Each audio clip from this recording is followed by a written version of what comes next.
زه تاسو ته رښتیا وایم چې هر څوک چې د ګډو شپول ته په دروازې نه ورننوځي خو په بله لاره وراوړي هغه غل او ډاکو دی.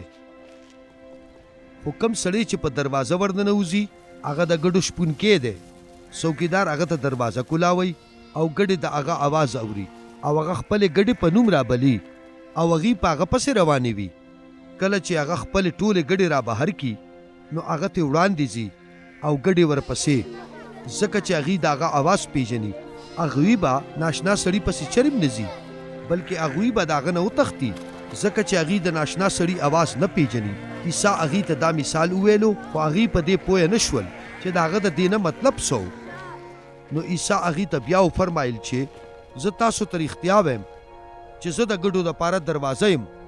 هغې ټول چې زما نه مخکې راغلي وو غله او ډاکوان وو، خو ګډو هغې ته غوږ ونه نیولو. زه دروازه یم، څوک چې زما په وسیله ننوځي هغه به بچ شي، هغه به دننه بهر تللی راتلی شي او د سرن ځای به ومومي.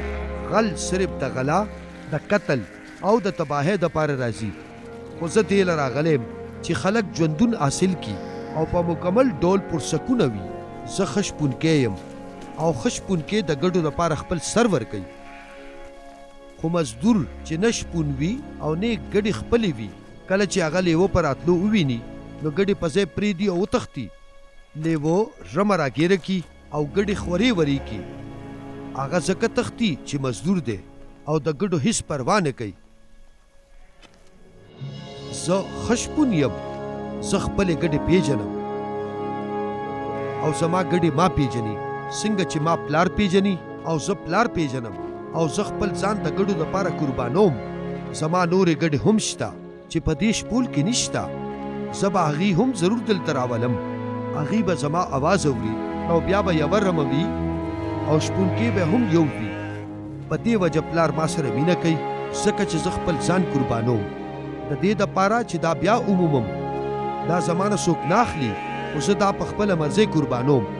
دا زما اختیار دی چې ځان قربان کړم او دا مې هم اختیار دی چې دا زه بیا ومومم.